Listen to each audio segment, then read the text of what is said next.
Okay, I'm Simon Barrow. I'm the National Secretary of the SNP Trade Union Group. So welcome to this trade union husting, which is not just for the SNP Trade Union Group, but really it's for trade unionists and working people across Scotland as well, a really important opportunity. Welcome to those who are watching online, either live or will be watching it later. Thank you to everyone who's come here. Thank you to the candidates who've had an exhausting schedule. Thank you especially to the National. It's been wonderful to partner with them, and especially a big thank you to the staff and the General Counsel of the STUC who've collaborated wonderfully in this husting. As far as the questions are concerned, those are selected from our audience in person, but we've tried to select them to in a sense, mirror the range of concerns that exist within our movement and within the trade union movement more widely. So I will now hand over to Bill Ramsey, who is the convener of the SNP Trade Union Group, just for a couple of words before we start.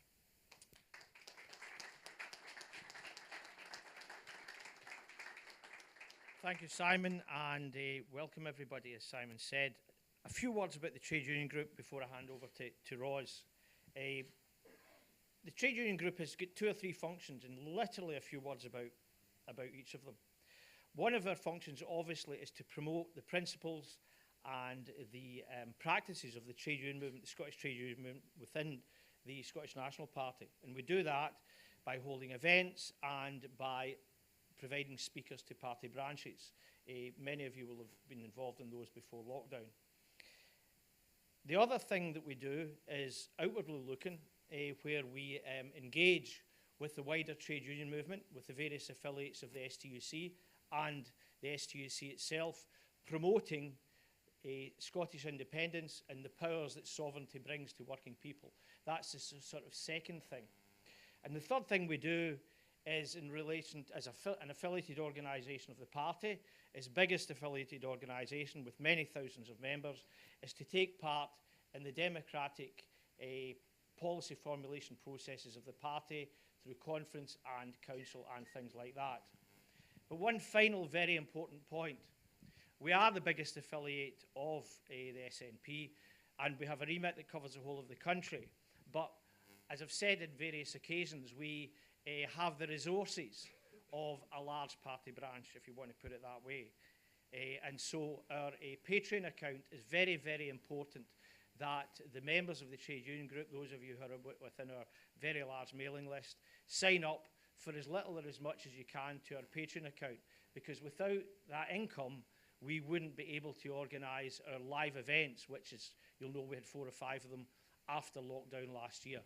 And with that, I'll hand over to Roz, who is, of course, the General Secretary of the STUC. Thank you, Roz. Thank you. Thank you.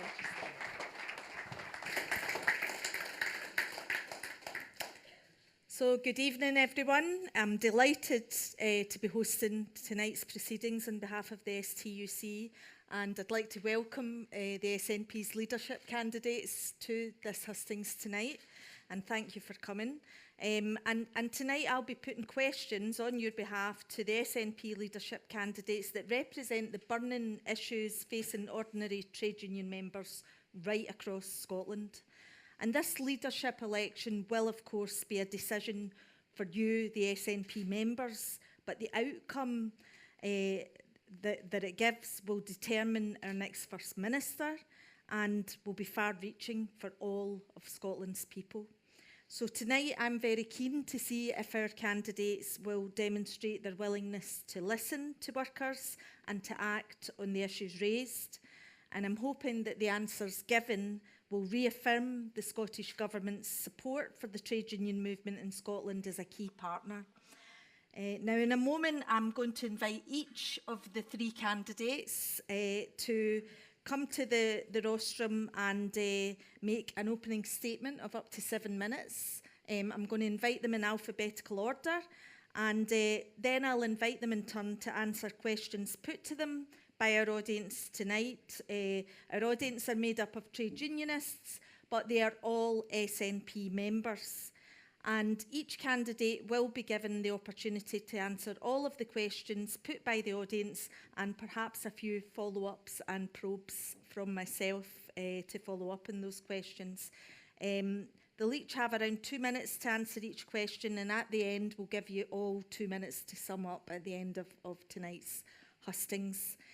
So on that note, I would ask, can we keep things pretty concise? We've got a lot of questions we'd really like to get through, and I'm keen to give cover as much ground as possible tonight.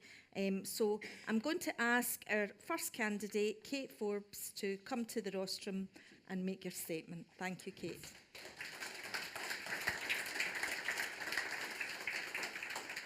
Thanks very much. When you said alphabetical order, I wasn't sure if it was first names or surnames, and I was either going to be first or last, depending on which name you chose. But it's wonderful to be here and join you today and see a lot of familiar faces. And it's one of those things where during the course of COVID, when I was responsible for delivering budgets, and in the immediate aftermath, when things were getting slightly easier, I don't know how many meetings I had with poor Ros and some of her colleagues discussing budget after budget. And it's good to see folks in person, having seen them on Zoom for the last few years. So this contest for SNP members is really about one thing, and it's about independence.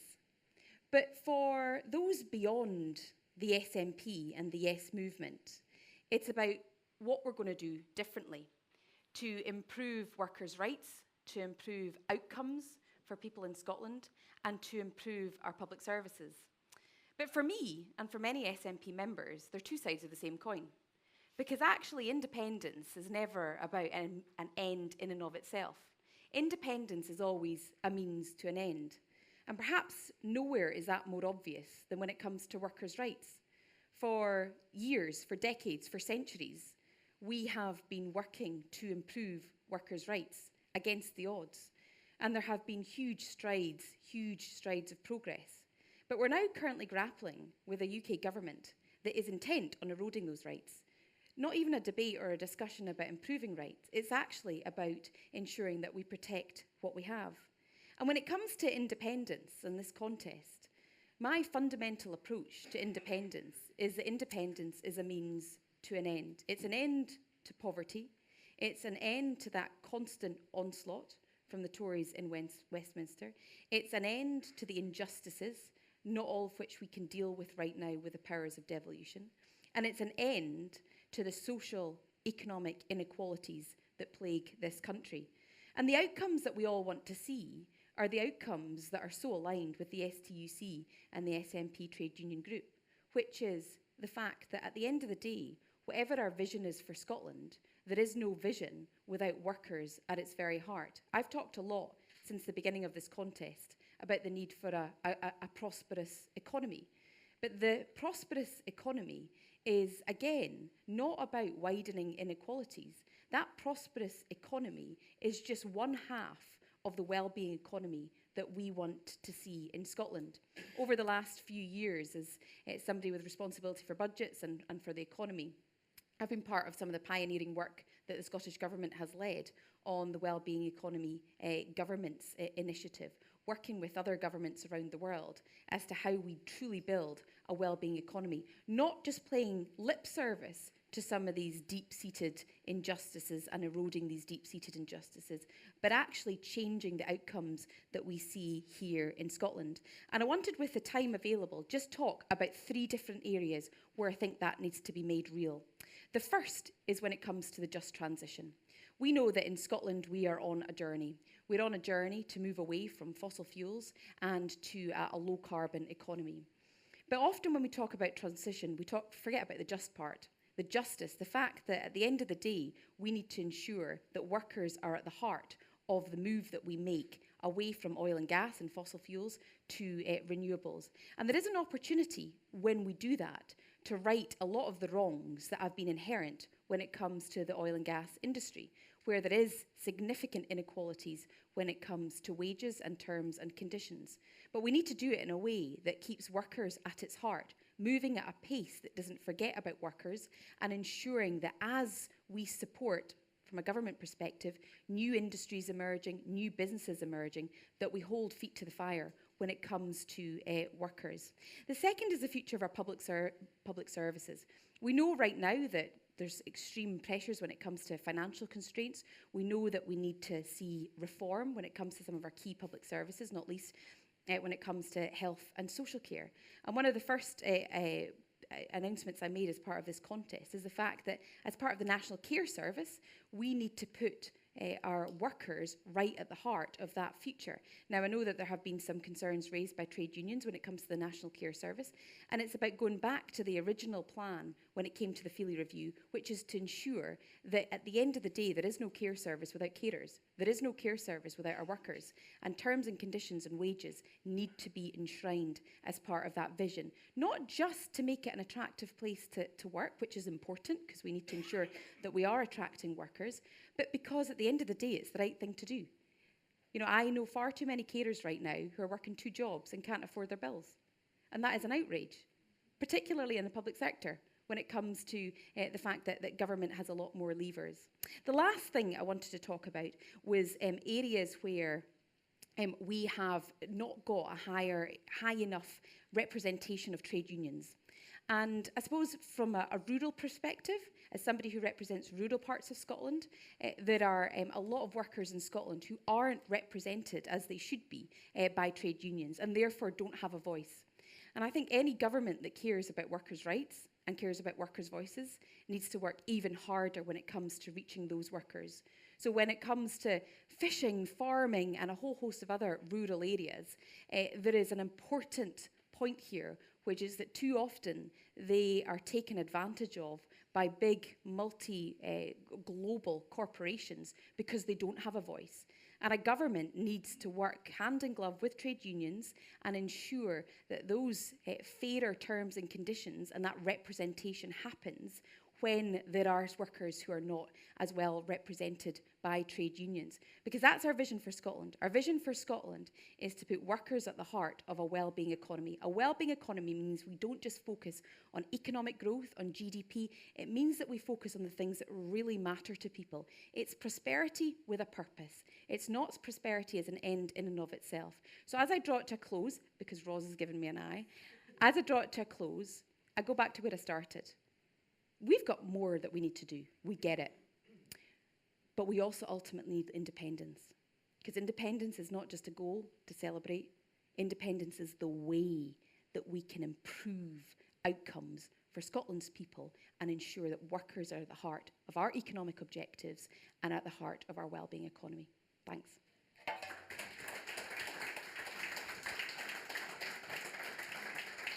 Thank you, Kate. That was 7 minutes right on the button. So I'm going to next ask Ash Regan to come and give us her address. Thanks, Ash.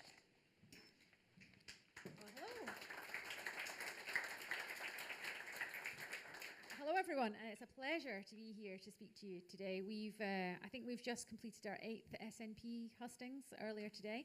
So this is the first hustings that we've attended that's not actually specifically on the party side. So I'm looking forward to some interesting questions from the floor later on. I've been mainly in these husting speeches trying to connect in with that feeling from the Yes campaign, asking people to think about if they were involved in that, how it felt, and working with everyone across Scotland to get to a better Scotland. And I think that, the reason I'm trying to talk about that is I was really struck, I think, at the time of the Yes campaign about how much hope there was, how much confidence there was in being Scottish, the creativity, this idea that we were all working together towards a better Scotland. Because ultimately, we don't want independence to be the same as the UK. We want independence because we want to go in a different direction with many things, and we're so frustrated with some things that we're not able to control, things like employment law. So that we can make a better society and have a better working conditions for the people that work in our public services and across the economy. So I want that Scotland. I want that Scotland now. I'm very impatient. I want us to get to the point where we're independent, we can take control of all of the powers. But I feel like we've been treading water a little bit over the last few years. And you'll know if you've been treading water for a really long time, eventually you're going to tire out and you're going to be swept away. So I feel like we need to change direction now, and we need to do things differently, and certainly on the independence question, that we need to rethink our strategy for how we go about getting to that. I want to relight the fires of the Yes campaign right across the country. I think we have some divisions in the party that we need to heal, so we draw a line under certain things and move forward together, because that's really important. And I think we need to work with a wider movement as well, so we need to all work together, because I think that's the only way that we're going to get to where we want to be and towards that better Scotland that all of us want. So I'm suggesting that we have an independence convention, so I'm saying in my first day as leader, I'll be inviting everyone across the wider movement together to start working together on designing the next campaign and getting the best of the best from the grassroots that we had in 2014 and to get that started again. But I'm also suggesting that we set up a commission. So this is the other part of my strategy. So the commission would be a body. It would be tasked, I'll set that up as well, and start working on that on the first day again when I become leader. And it'll be tasked specifically with developing the planning, all the preparatory work that we need to set up the infrastructure that Scotland will need to become an independent country. So just one example of that would be currency, and we may get on to talk about that later. And the reason I'm suggesting that is because I think that in 2014, there was a number of people that wanted to vote for independence, but they didn't feel that we'd answered satisfactorily a number of these key questions. So this time, I think if we can do the preparatory work now, we can build that infrastructure, as much as we can under devolution, get all that planned out, and then we update the public on the progress that we're making towards that so they can point to that and see. I think that will give a lot of people comfort in this independent Scotland and the confidence to choose independence when that time comes again. In terms of being First Minister, I see that as focusing very strongly on the priorities of the Scottish people. So we need to refocus onto things like the NHS, onto the cost of living crisis, because these are the things that the public are very interested in at the moment, environment and the economy, and really put a tight focus onto that. I want to have the absolute best people in these very difficult jobs in government. I want to give them the freedom to go ahead and run their departments as they see fit. And I'm going to put a strong emphasis on transparency and accountability as well, because I think that's very important. And building that trust and keeping that trust in government is how people will give us the trust to go on towards self-determination. It's very important that we have that. And I'm also suggesting that we take control of the route towards independence, because at the moment, you'll know we're in a bit of a situation where we've been doing things in a certain way, and we're winning elections, we're asking for, we're getting a moral mandate, and then we're asking the UK government to give us a referendum. And we know that that route is not, so far that's not been successful. The UK government are trying to make sure that Scotland doesn't get to express its choice over self-determination at the ballot box. So I'm suggesting we take control of that ourselves. We run each and every election as an opportunity for the Scottish people to say whether they're ready for independence, and I think they will tell us when it's time for that. And in terms of leadership, my style is very much a wider door, a longer table, and no comfy chairs. I'm really focused on getting the best people in the room and listening really carefully so that we can try to come up with some creative solutions to some of the issues and challenges that we've got in Scotland at the moment. Thank you.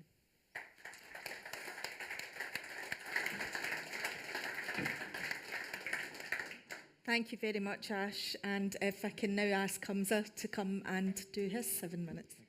Thank you. I mean, I didn't know literally you were going to take it to heart about no comfy chairs. I mean, I wouldn't mind a cushion. I won't lie. Look, it's a real pleasure, friends, to be with you today. I want to commend both my colleagues on the panel with me. It has been pretty gruelling. I'm not expecting you to pull out a small violin for us, but being up and down the country doing, I think you're right, Ash, about 8 hustings, and we've got one tomorrow. I actually had somebody at Glasgow hustings. I thought she was coming around to tell me she's going to be giving me her support. Shook my hand, looked me up and down. She went, you look better in real life, which I can't tell. Is it better to be that way around or the other way around? Either way, it was great to take part in these hustings. I'm really, it's actually real personal pleasure for me to be here, and I want to thank in particular, of course, our SNP TUG group. I want to thank Roz and the STUC. I want to thank, of course, the National and all the partners that are involved in this. But it's really personal for me, a real pleasure to be here. I am a trade unionist at heart, no ifs, no buts, no maybes about it. But I also have such a strong affiliation and affection, I think is the best way to describe it, of our trade union movement. And the STUC in particular. And the reason for that is, look, I've lived my entire life in this country as a minority. And some of the hardest and most difficult times in my life were post 9/11 as a Muslim living here. And you can imagine the amount of Islamophobia that we had to deal with. And do you know who was there to support us in every single march, every single rally against racism? You know who was at the front?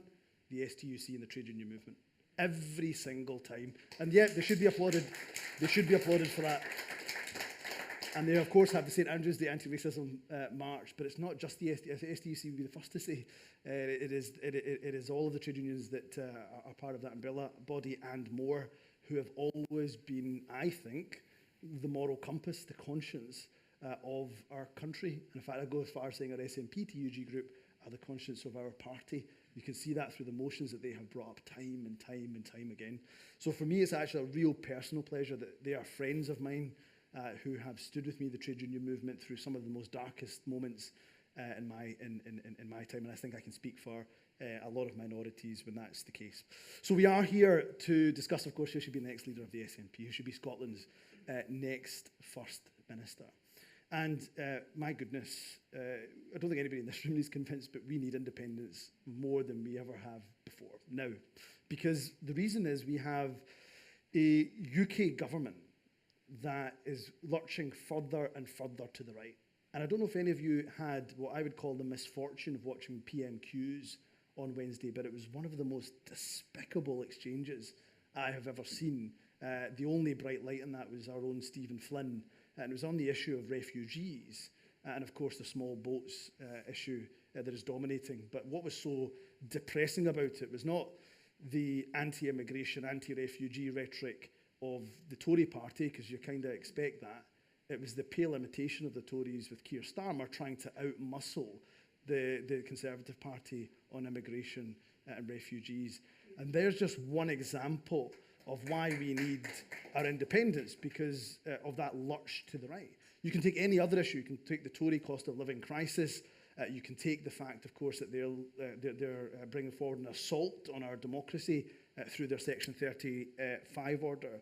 Or, of course, you can take the anti-strike legislation, which is the most abominable piece of legislation, and we should resist it with every single effort that we possibly can. And I can see in the room, we've got a couple of our MPs who will be at the forefront of that, challenging that legislation down in Westminster. So that's why we need our independence. But I'm afraid it's not enough. All the failings of Westminster have not significantly shifted the dial to get us that consistent, settled, sustained majority for independence. I wish it had, but it's not. So what else do we have to do? We've got to inspire people. We've got to give them a reason to vote for independence. We have to give them a vision that they can believe in. My goodness, people need hope. And that's, I think, your first and foremost job, is to pick a leader that you believe can connect with people, that shares the values of the majority of our country, that will bring people towards them. First of all, won't lose us any support, but secondly, will grow that support. And I believe that the issues that are raised by our SNP TUG group are exactly the type of issues that resonate with people on the doorstep. We believe, as a trade union group, in equality for all. Doesn't matter if you're LGBTQ, doesn't matter if you're a minority, whoever you are, the trade union group has equality for all at its very heart. On the climate emergency, my colleagues have spoken eloquently on that. Again, the biggest threat our entire planet faces, that just transition, absolutely needed now more than ever before, but just transition, taking the workers with us, making sure that nobody's left in the scrap heap, not doing what Thatcher did to decimate our communities in the 1980s, but making sure that we take the workers with us on this journey, good for the planet, good for the workers. Public services. How do we invest in our public services? I'm a great believer, unashamedly so, of progressive taxation. At the STUC, have an excellent report out, and we got on to discussing it about how we raise income, how we make sure our taxation remains progressive. And through the decisions that John Swinney took in the budget for 23-24, that allows us to invest £1 billion additional in our health service. That's £1 billion to help us pay our workers fairly. And then there's the wellbeing economy. I'm going to be upfront with you, and I'm sure it won't be of too much surprise to you. The Sustainable Growth Commission's out of date, right? We don't need to be following the Sustainable Sustainable Growth Commission. We don't need to be following the Sustainable Growth Commission. For me, it's out of date, because what we need to be doing is focusing on the wellbeing economy. We absolutely have to have that at centre. I don't know if colleagues are here from Believe in Scotland. They do a phenomenal job. I'm really proud of the work that Gordon McIntyre-Kemp and the whole team at Believe in Scotland do. Their poll out last week showed if you put the wellbeing economy, an economy that works for the people, not the other way around, if you put that at the heart, the wellbeing economy, support for independence shoots up way above 50%. And I think we are doing some of that in government. I think all of us at some degree absolutely believe in that. With the powers of independence, we can turbocharge that wellbeing economy. And for me, the second thing I would say to you as well is, so that first and most, who shares those values? Who can inspire people towards the vision? And the second thing I would say, and getting told to shut up, so I'll finish on this, is judge people not by what they say, but what they do, and who's got the experience. So I'm proud to have had some of the toughest jobs in government, and no doubt about it, the toughest job at the moment as Health Secretary in the midst of a global pandemic. Now, it's been tough, and there's still challenges within the NHS. I don't deny that. I never would deny that. But one of the reasons why that job and those challenges are not even more difficult is because I've managed to get a compromise with our trade unions to ensure that our NHS workers are paid fairly. That's why Scotland remains the only part of the UK where there hasn't been a single NHS worker on strike. So I'll continue to do that. I know my time is over, but I want to say that inspiration, vision, and experience, and I look forward to a really robust discussion. And let me say, end where I started, which is I will always remain a true unionist, whether I'm the SNP leader or not. Thanks so much.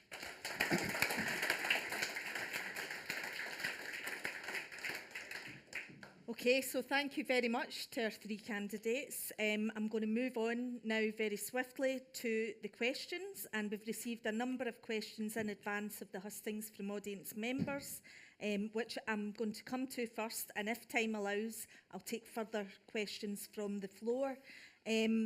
And can I just ask each questioner, I'm going to read your name out and invite you to ask your question. If you just wait till we get the mic to you so that all of our audience at home who are on the live stream can hear the detail of the very important questions that you're asking. So I'm going to start with a topic, and I'm sure you won't be surprised, it's foremost in the concerns of Scotland's workers right now. So I'm going to invite Peter Henderson to ask his question on the cost of living crisis and taxation.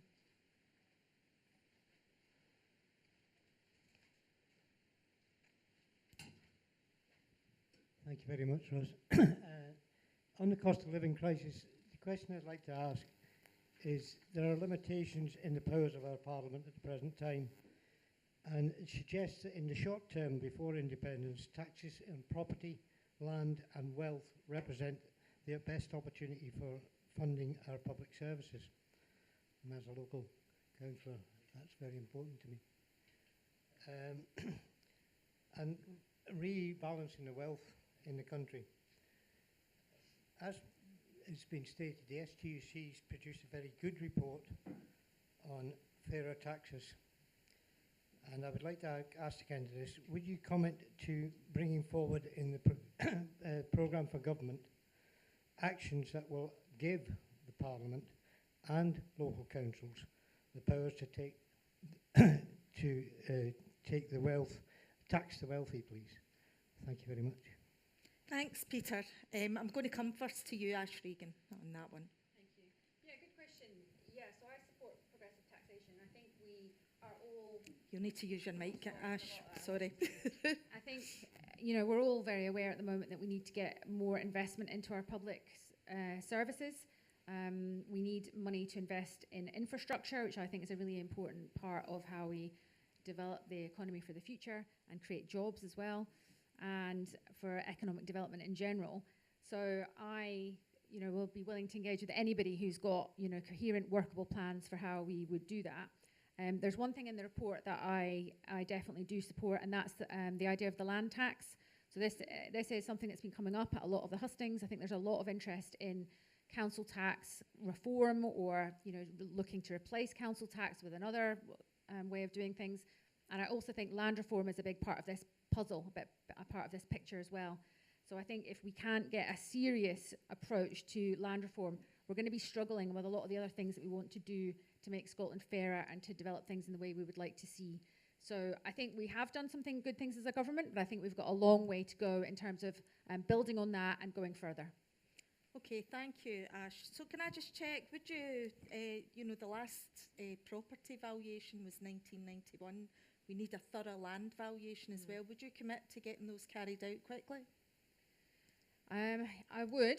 I think that I wonder if this is something that, a citizens' assembly, it might be a good project for them to look at in terms of seeing where we would like to go in terms of, replacing council tax with a different tax and getting that buy-in from the public. So I think it would be a good project for a citizens' assembly. Okay, thank you. I'll next turn to Humza to answer that question. Sure. By the way, it's just as a small point, I know it's Humza. Sorry. It's okay, don't worry. I've been correcting my colleagues for 20 years who've known me, who keep calling me Humza. But just so you know, it's Humza. So, Peter, I had just read a couple of article that you did last week, actually. I'm pleased to be able to see it. It was on some of the challenges, concerns, I think, that you raised around free green ports, and I thought it was very interesting indeed. So I might pick your brain after this, because I have to say I shared some of the concerns that you'd raised. But anyway, on the topic that you actually asked upon, for me, we should make sure when it comes to the cost of living crisis, we're doing everything within our gift and within our power. And we've done some things really, I think, progressive in terms of the Scottish Child Payment, for example, progressive taxation I've spoken about a moment ago. We also shouldn't let Westminster off the hook. They have their budget next week. We know that wholesale gas prices have dropped dramatically. There's no way they can increase gas prices, energy prices. Again, in fact, if anything, they should be reducing gas prices quite considerably. But let me get to your point. The STUC report is an excellent one. I think there are some really good policies in there. For example, I was looking at some of the revenue that could be raised if, for example, we explored 44% rate. I think it's from 75,000 onwards, if I remember correctly. Let's explore every single idea, and there's a lot in there around wealth taxes, property taxes, land taxes.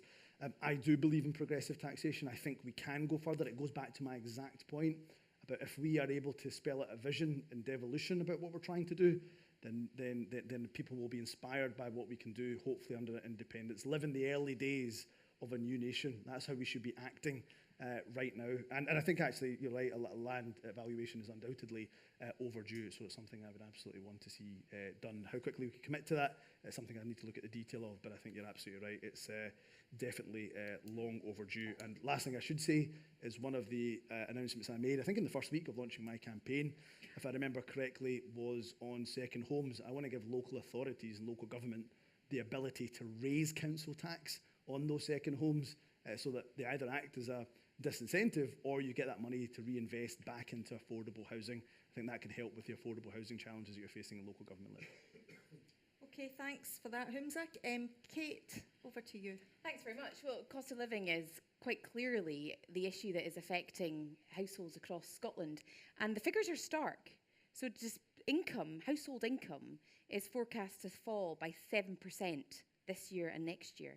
So if I go back to the carer I was talking about in my opening remarks, if people are already struggling to make ends meet, the value of any income they have is going to fall even further.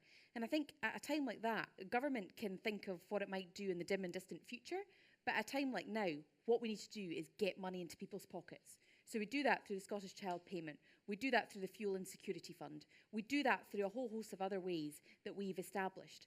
But in terms of raising the funding, I think the STUC's report is excellent. I'm a tax geek for my sins. I think you and I have had lots of conversations about revenue raising and how we do that better. Can I use 3 examples, I think, that are identified in the report? First of all, is let's get serious about tax avoidance, right? So before you even talk about new types of taxes and how we expand our current taxation, tax avoidance, people who should be paying tax and aren't paying tax, and the amount of money that we would raise if we clamp down on tax avoidance is probably more than enough to fund an expansion of those cost of living measures. We've tried to do that in some small ways, but we don't have the full powers. But if you remember when it came to COVID, we had a rule which was that you couldn't claim grants if you were using a tax haven. And that's the kind of thing that we need to crack down on tax avoidance. Secondly, better taxes on wealth. Right, so we can talk about income tax. Our income tax powers need to be used, they need to be progressive, but tax on wealth, that I think is what we need to focus on a lot more. Now, when it comes to the Scottish Government, I think there's a lot more we could do with capital gains tax and so on. Scottish Government's slightly more restricted, but there's more stuff we need to do on wealth. My last point, and then I'll stop, is around how we identify additional ways to raise tax. So one of the things that we introduced was the additional dwelling supplements. If you buy a second home, you pay more stamp duty. And I was delighted to see John Swinney has hiked that again in terms of, so at a time where inequalities are growing, we need to make sure that we get on top of the fact that there's still some people that can buy 2 homes and ensure that that is taxed fairly. So there's 3 very quick ways, I'm trying to keep it short and within 2 minutes, where I think that we could raise significantly more funding to put money in people's pockets and maybe pay more money to local government as well. Okay, let me ask all 3 of you a follow-up on that. Obviously, Scottish Government has had problems over the last year in public sector pay. We've seen quite a lot of industrial disputes. What would you do about committing to making sure that public sector workers' pay goes up in line with inflation? Would you commit to that? Happy to go first. So I would have loved to have committed to, and not just inflation, above inflation pay rise when our NHS negotiations took place. But what we did was, because we couldn't afford that, was get round the table with the RCA and RCM, get round the table with Unison, Unite, GMB and the others, to get to a position where we could compromise. And actually what we've managed to do over 2 financial years is make sure nurses paid at 15% if they're at band 5. So that's above inflation. We made sure a porter, experienced porter, was paid 19%. So over 2 financial years, well above inflation. I think it goes back to my point I was making to you at the lectern there, which is judge us by how each of us have negotiated. Is it above inflation over 2 financial years? No, I'm saying it's Not over. Sure If you took the total, of course, it would be above 10%, yep. And that's what, for example, the likes of the Royal College of Nursing have been saying to the members, hence why they've put a recommendation to accept. Remember, the pay deal for 22-23 was rejected by 82%.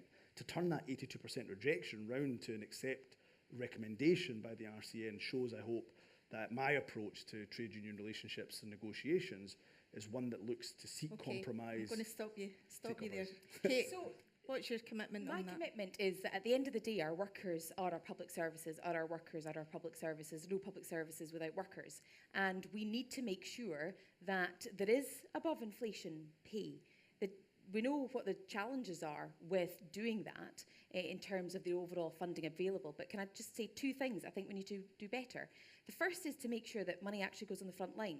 So when it comes to our public sector, whatever organisation it is, let's take the NHS. And I think Humza is to be massively commended for working so closely with the trade unions to avoid strikes, because that is no mean feat. That is impressive. But when it comes to ensuring that funding goes on the front line, I fear from a finance perspective that sometimes money gets lost all over the place in too many layers and levels and decision-making processes and doesn't go to the nurse. So I think there's something there about more efficiency and more effective ways of doing things. And then the second way is, of course, if we had a larger sort of pot of funding in the first place, so if our budget rose in line with inflation, then we could pass that on. So I think the desire is there from the Scottish Government to pass on that funding, and it's the job of any finance secretary or first minister to try and make sure that we maximise the funding available as far as possible. Okay, Ash? Yeah, I would commit to that, but I think that's the crux of the argument here, that obviously as we're part of devolution, it clearly makes things a lot more difficult in terms of what we can achieve. At the moment, I know that many people are working. They're not, they're struggling to pay their bills right now, and they're desperately looking for pay rises, and that's obviously contributing to the situation that we're in at the moment. And so the union that I worked with when I was in government was the FBU, so I wasn't directly involved in putting offers forward, but I certainly tried to keep a collaborative working relationship, you know, meet with them, talk to them, listen to people. And I think that's half the battle, if we can get around the table and listen to what is really important to people and then try to meet people and to get to that point. But if we were independent, we would obviously be in a less constrained position, which is why, you know, my focus is on getting us to independence in the hope that we can then grow the budget, which then means we have more money to spend on our public services and the people that work in them. Okay, I think we'll move on from there because time is short. I'm going to ask you all next a question about something the current First Minister's described as the Scottish Government's most ambitious project, the National Care Service. And I'm going to ask Tracy McBurney. Tracy, if she's there, to ask that question, please. Hi, Tracy McBurney, Unison activist in health, Edinburgh Eastern member. I'm sure that all the candidates would agree that we need to maximise the benefit of all of our public sector spending. But STUC's report, Profiting from Care, shows the most profitable care home providers extract £28 in every £100 they receive in the form of profits, rent, payment to the directors, and interest payments on loans. The figure is less than £4 for not-for-profit care homes. What will the candidates commit to do to remove profiteering and ensure we have a genuinely not-for-profit national care service?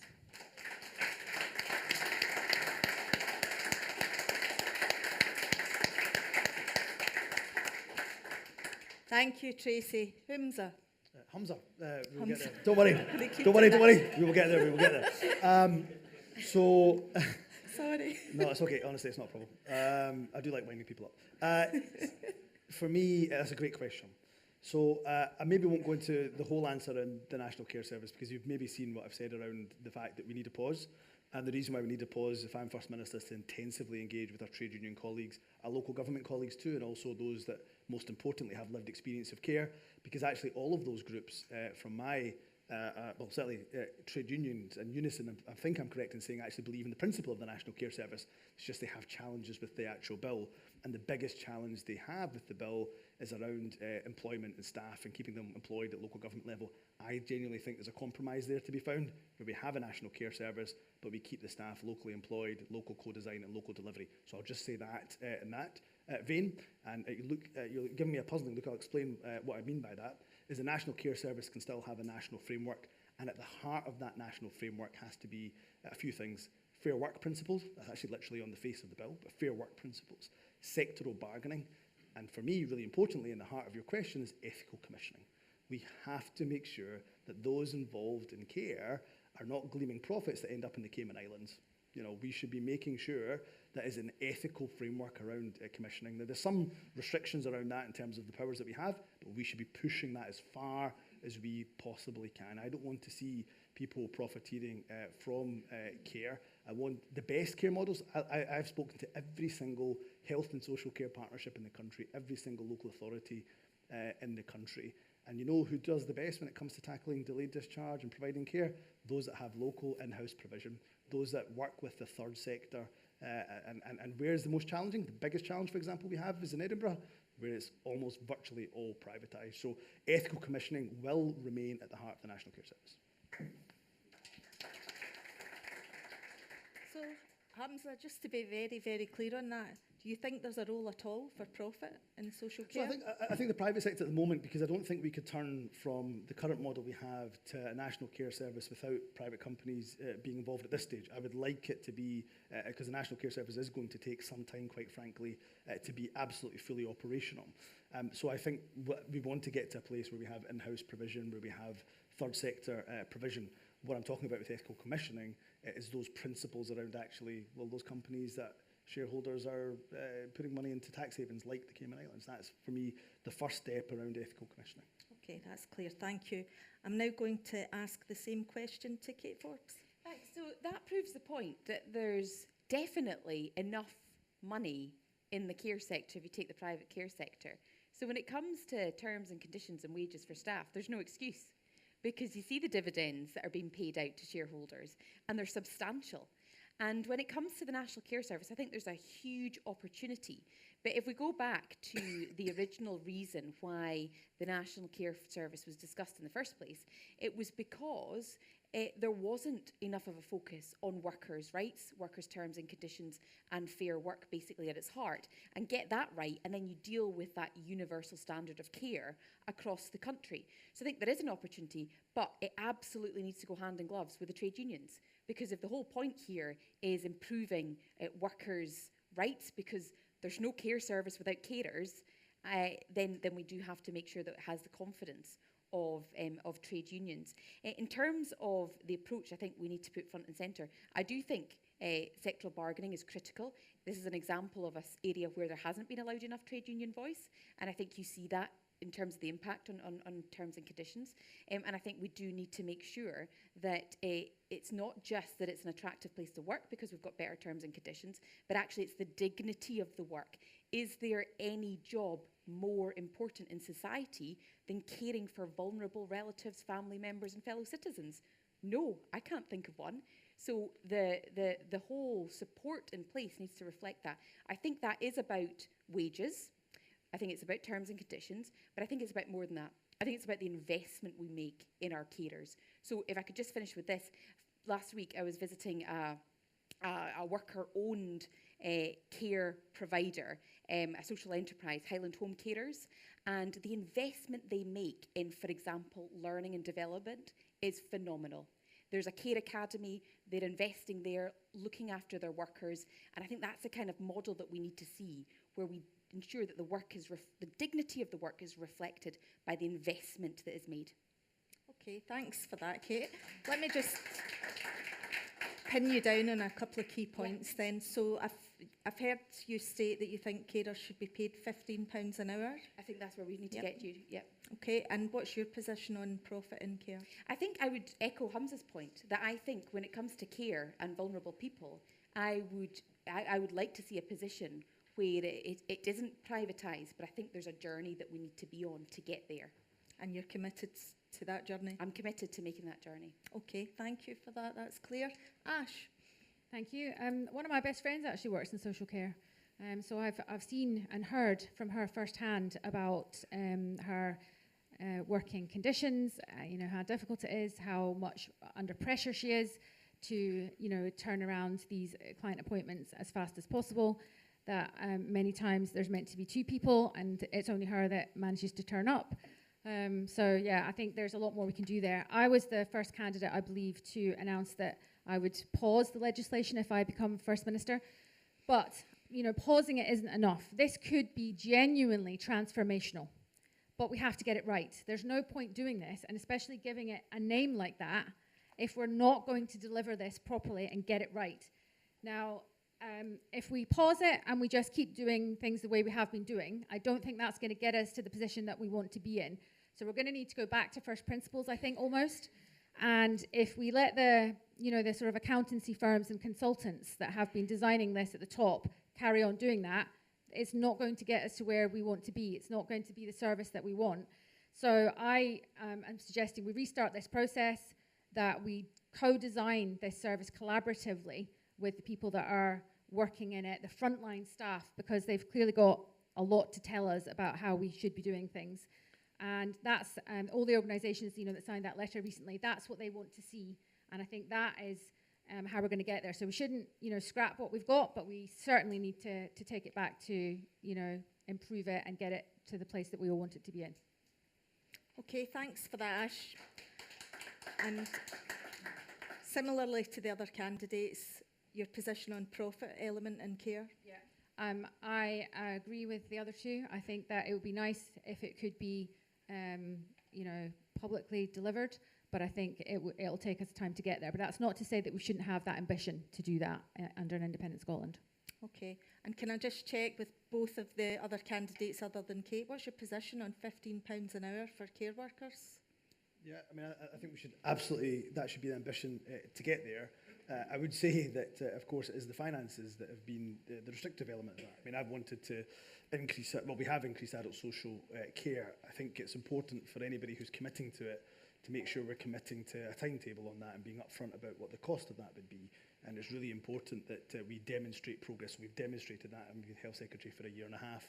And I think we're on our third increase for adult social care wages, but come April, but it's got to go further than that to £15. Absolutely, let's get to £12 and then get to £15. But it's got to be, we've got to be upfront about the fact that we haven't got there yet, and the reason we haven't got there yet is because the finances haven't allowed us to do that.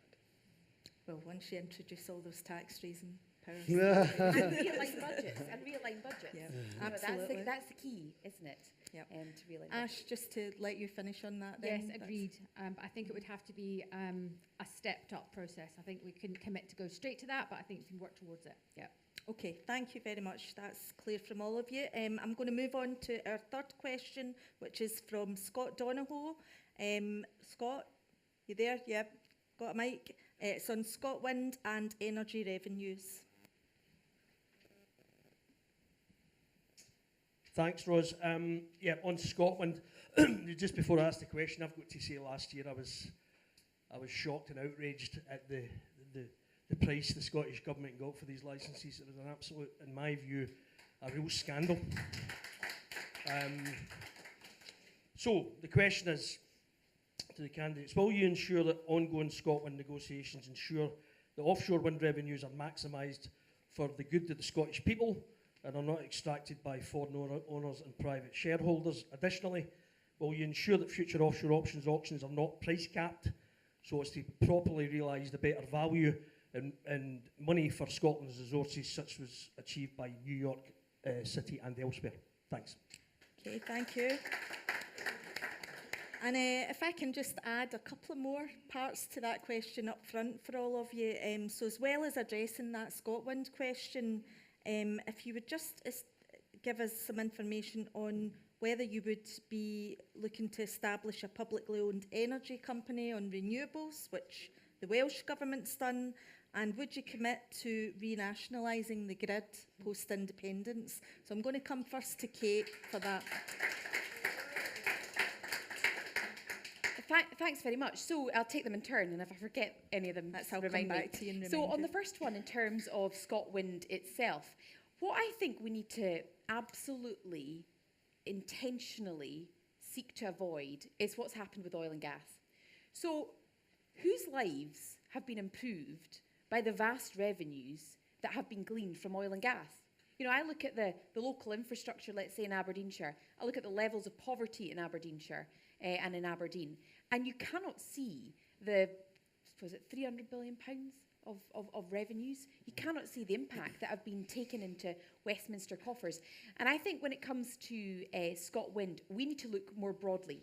So absolutely, yes, there's a point there around not price capping and ensuring that we maximise the revenue. But I've got an even bigger vested interest that when it comes to Scotland's renewables potential, we don't just judge the success or how much money the government gets. We must judge its success on, for example, how many well-paid, secure jobs are created in the supply chain, how many businesses get opportunities who abide by fair work, how many families are taken out of poverty by opportunities on their front doorstep. And for me, ScotWind is about something a lot bigger than just the fact that the Scottish Government has £700 million or not to spend, although that's important because you reinvest it in their public services. But when it comes to the commitment within the ScotWind leases, they have promised to increase the Scottish content. In other words, to use Scottish businesses rather than us just celebrating the fact that we're creating more jobs outside of Scotland because of Scottish resource. So I think we need to look at it as broadly as possible, and that's not to say that I disagree with the fundamentals, which is about also the...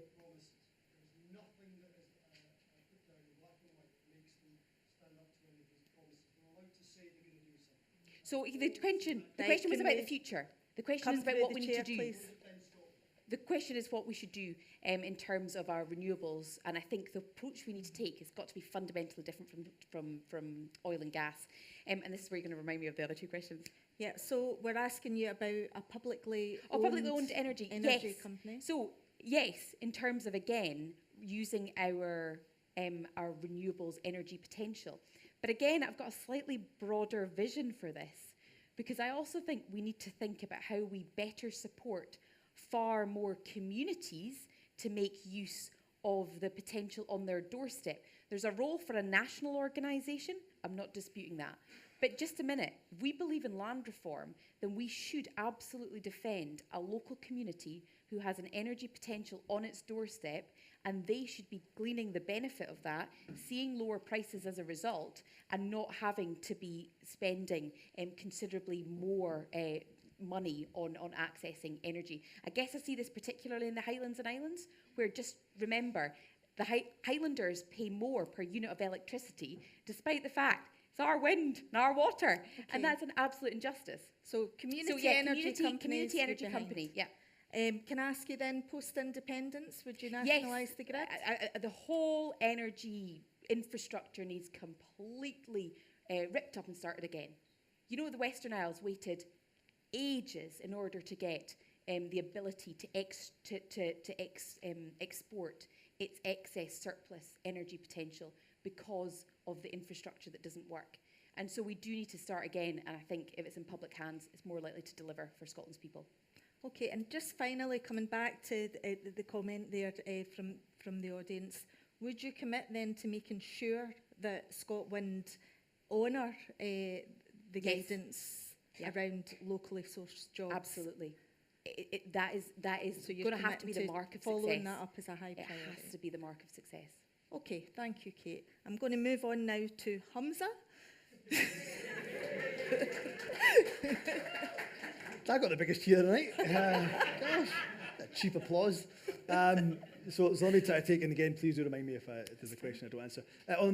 Maybe I would take it in reverse. I mean, on the national grid and bring that back into public hands, post-independence, that's yes, so that's an easy one. I can absolutely want to see that happen as an ambition. Yes to the publicly owned renewable energy company as well. That's something I've already announced actually in the course of last week. And I think the Welsh model is an excellent one to look at. So they're the kind of easier ones to tick off. To go to Scott's specific question, I'd really be interested in the New York price capped model. I haven't seen it in detail, forgive me about that, but it sounds very interesting. Indeed, what I've also said, again publicly, I think I said this in the first week of the campaign launching, is I don't think we should just be leasing. I think we should be taking an equity stake in that. I've said at least a 10% equity stake. I think we'd probably go higher, but we should take an equity stake in that so that the profits aren't just going to the shareholders, the profits coming back to the people. And I absolutely believe this is linked into land reform, and I'd introduced the land reform bill in my first year as First Minister, because our land is in the hands of far too few people. Scotland's land is in far too few people, and hands of far too few people, and so are the resources. And I agree actually a lot around community empowerment here. I think we've got to ensure that our communities get the benefit from when profit is being made from their land and from their resources. So for me, there's a lot in there that I agree to. On the point about the supply chain, the first year review of ScotWind is due very, very soon. Actually, whoever ends up being First Minister, it's one of the first things they'll have to do. We have to absolutely hold companies to account about the millions that should be going to local supply chain and to local companies. So I'll make sure that's top of the inbox if I'm First Minister. Okay, thanks for that, Humza. I'm moving on now to Ash. Thank you.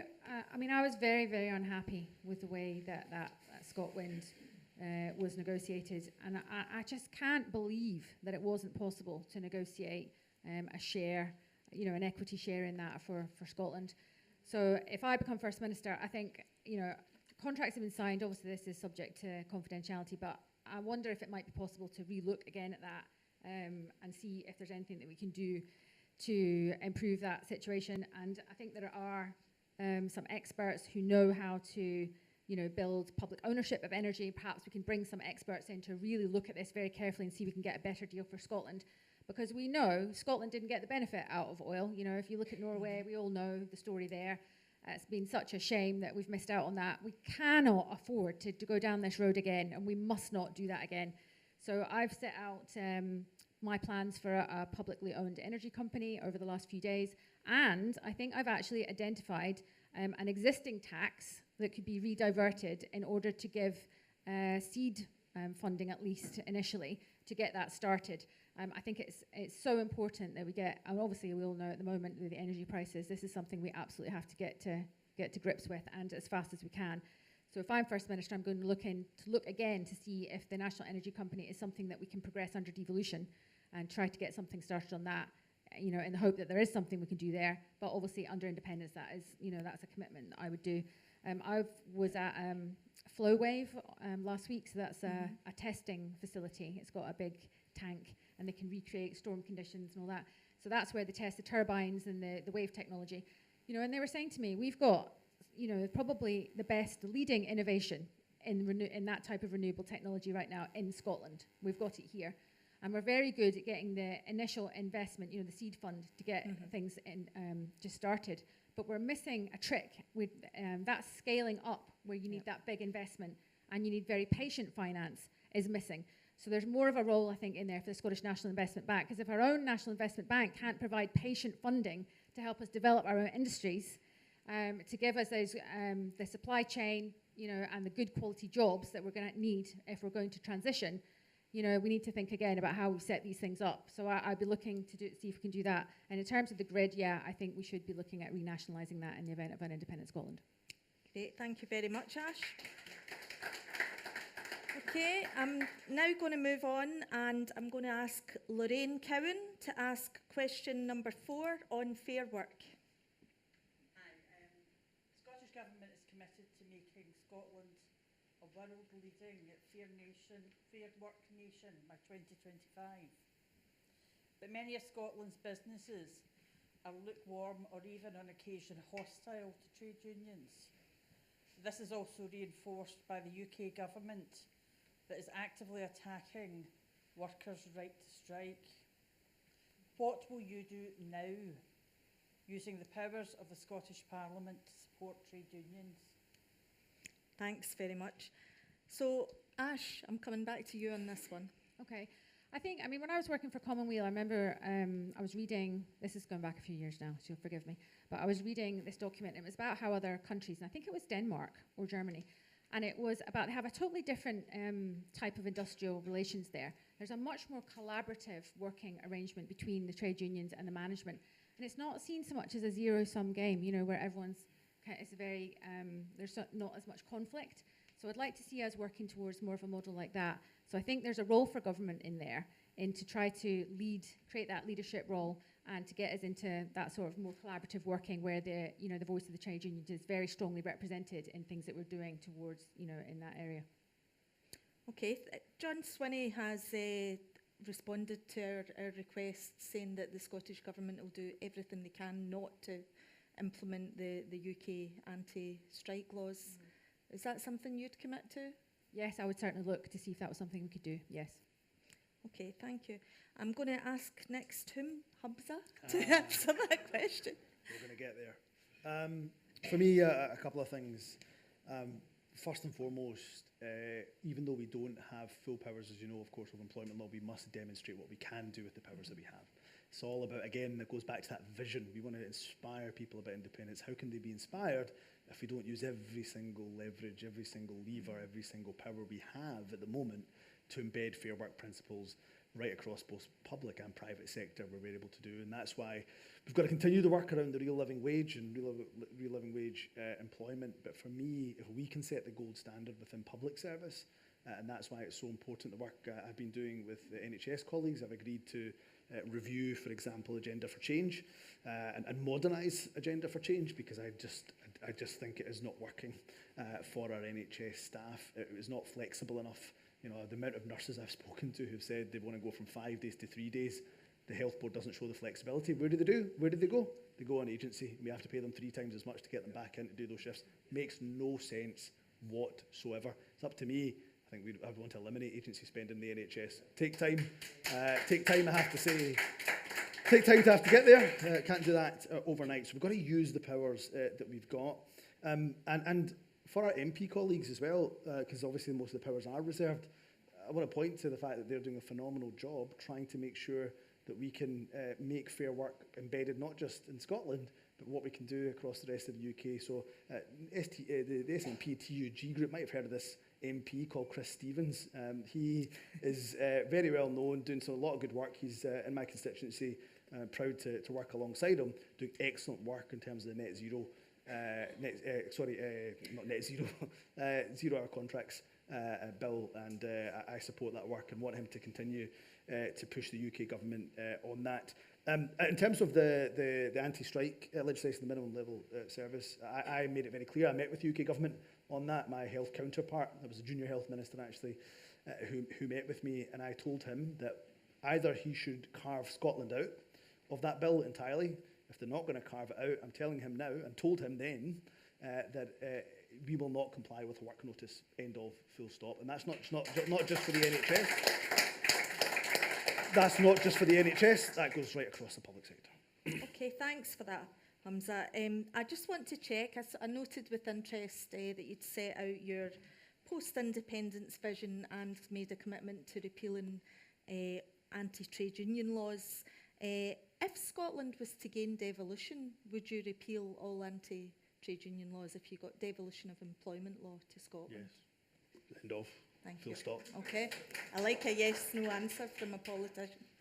Okay, so moving to you, Kate. Great. Well, can I start with the last question? Yes. Absolutely. I'd echo those sentiments of Okay, ensuring great. that Scotland has no part of that law, which incidentally is a law inflicted by a government that has literally no respect for workers. You know, so that's the root of it.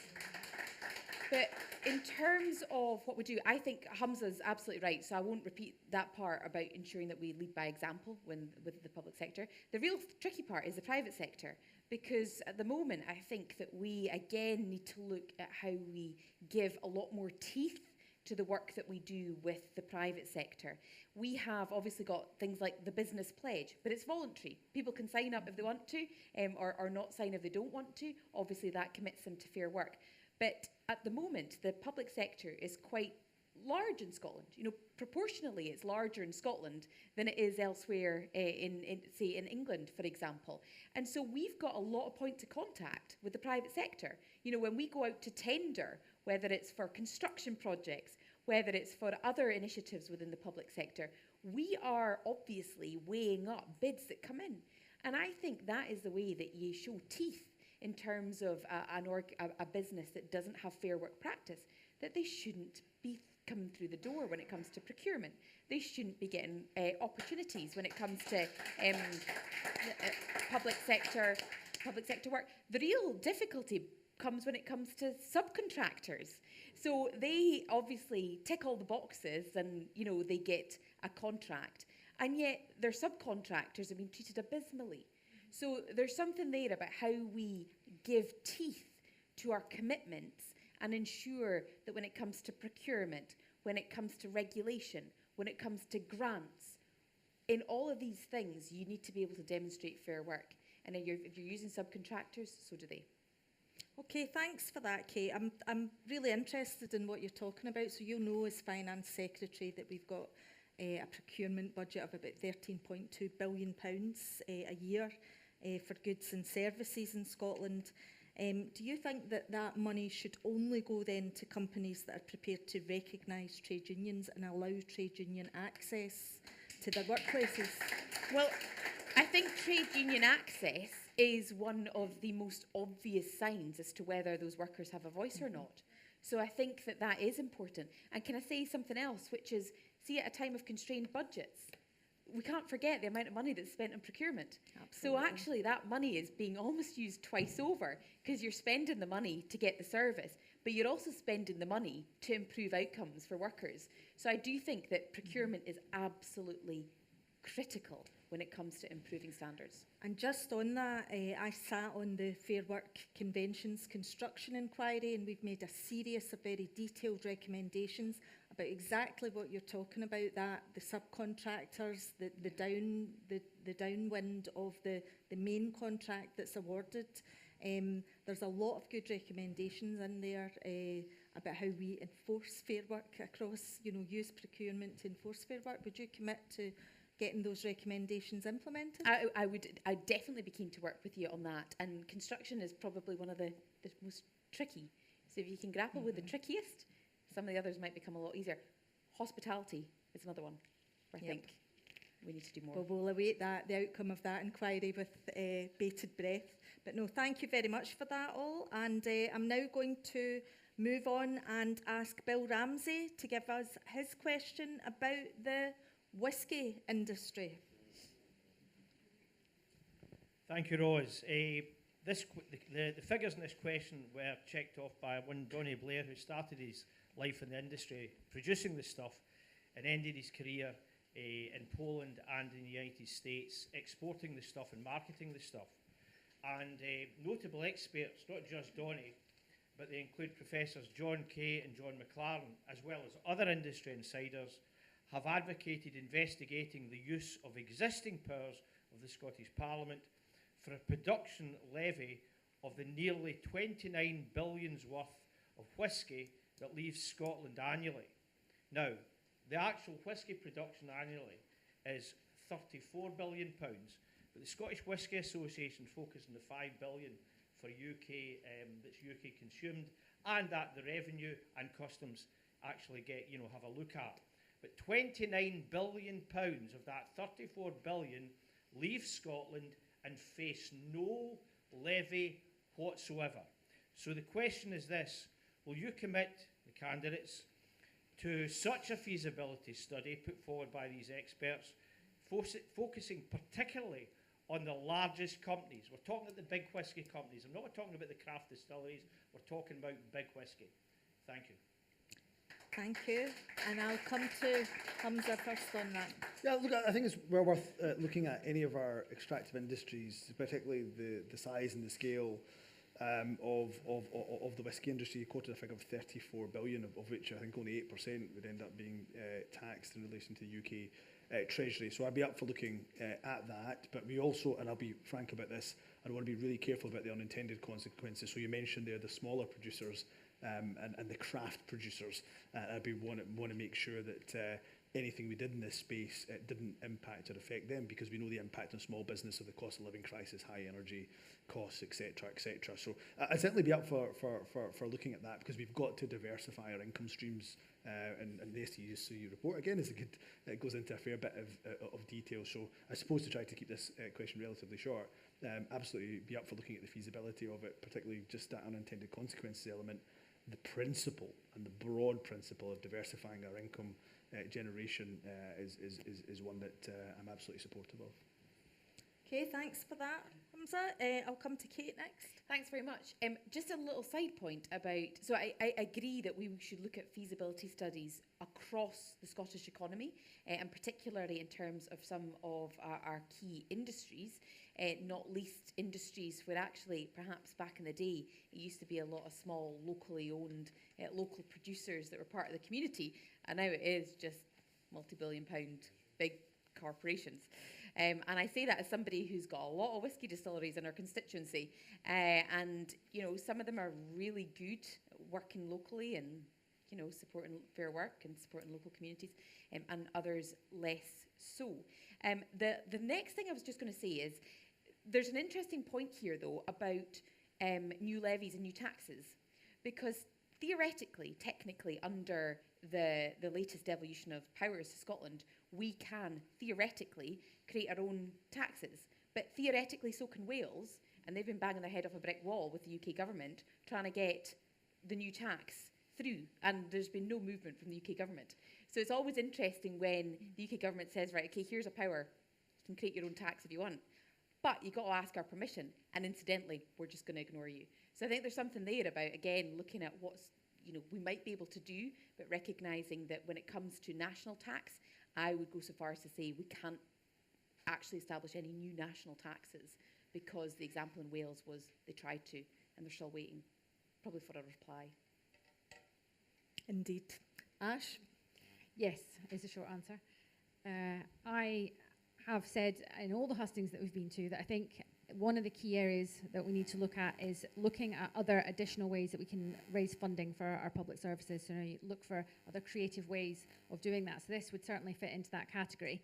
And I agree with you that I think it would be best directed at the very large corporations that are making substantial amounts of profit, because that's obviously where to direct that to. So yes, I'd be very happy to work with the trade union group on looking at a feasibility study for this. Okay, thanks for that. Just a quick follow-up to all of you. In terms of supporting supply chains in that industry and local employment, what would you do about maybe considering rebates or financial penalties to ensure that drinks companies actually promote local employment and use local suppliers, etc., in their production?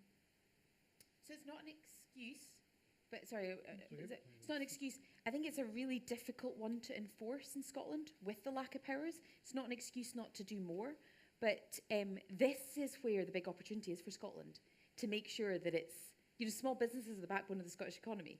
Small businesses that are keeping people employed, and they're the ones that, offer the well-paid, secure employment. So, again, if you think of where some of these distilleries are based, they're based in really remote and rural parts of Scotland where there's not many jobs. And so I think it's interesting to look at how you enforce that. I just think it's really difficult to enforce at the moment with the powers that we have when it comes to ensuring that businesses use local suppliers. Okay, Ash? Yeah, I meant to you, I haven't given this much thought so far, but it strikes me that we're back to this can and could situation again. So I would commit to you that I would look into see what we can do under devolution and see if there's more we can do there. But I would see this as something that we could definitely pursue more vigorously in an independent Scotland when we had the full range of powers. Okay, and Humza? I think ultimately this goes to the heart of the wellbeing economy discussion and vision that I want to promote. We want to ensure that those profits are being reinvested back into local communities through local supply chains, through local employment, and so on and so forth. I don't know whether the right balance is carrot or stick or a mixture of both. I suspect the answer always is a mixture of both. How do we incentivise that while at the same time trying to disincentivise contracts going overseas? So I don't know about the specifics of what you've raised. I'd be happy to look at it, but I think ultimately we need to present this as a win-win for business. We need to say to business, if you do employ people locally, if you do invest in your local communities, that's a win for you as well as a win for the local community. Indeed, thank you. Okay, I'm now going to move on, and this leads me nicely on to question number 6, and this is from Ian Black, and it's about economic vision and impact. Ian?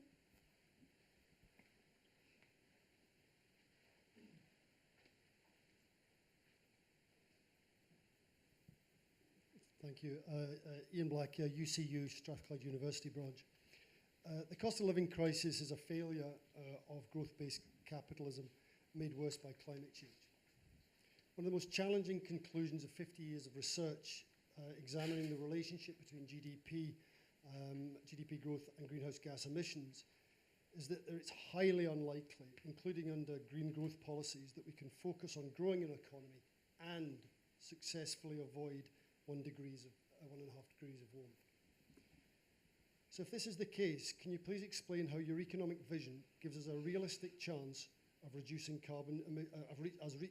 carbon emissions targets? Okay, thanks for that, Ian. I'm coming to you first, Kate.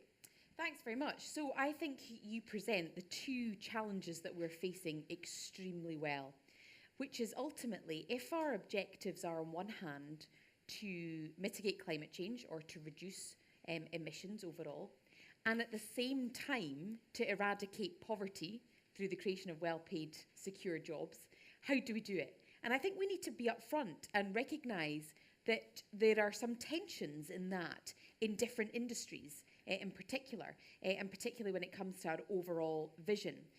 My approach is that we need to approach this with a fine balance.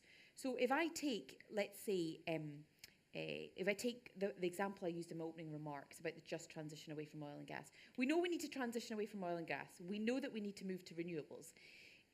If we shut it all down tomorrow, that would meet our climate change objectives, but it would leave a lot of families in poverty. And particularly, let's take, I'm sorry I keep going on about the Highlands and Islands, but I do know it better than anyone else. If you think of the number of families that are already in fuel poverty in the Highlands and Islands and are off-grid and rely on fossil fuels, you would be plunging them into poverty. So I think as a government, we have got to tread this very carefully, and we need to know what our objectives are when it comes to climate change. Let's take moving away from fossil fuels. And we need to get a lot smarter and a lot quicker and a lot more effective at supporting our people to prepare for that future. So in terms of where we spend our money, we need to be investing in the infrastructure. So in terms of economic growth, we could invest in, I don't know, we could invest in significant new forms of infrastructure to unlock greater levels of growth, or we could be investing in preparing and helping those households deal with that transition. And I think that's an example where you have a choice. And I agree with you that it's not about unsustainable growth. I mean, growth is practically negligible at the moment anyway, 0.1% in the last 3 months of last year. But it's about the choices that we make when it comes to investment. And if we invest right, as I've just outlined, you could end up in a situation where you're decarbonising houses, that's a tick when it comes to climate change, and you're lifting families out of fuel poverty. You've achieved both. But we need to be really clever about seeing how to do that across society when it comes to investing in different areas. And ultimately, there's never going to be enough public money to do this ourselves. So we also then need to work with the private sector and ensure that the investments that they are making are not just about unsustainable runaway growth, but is actually about that transition as well.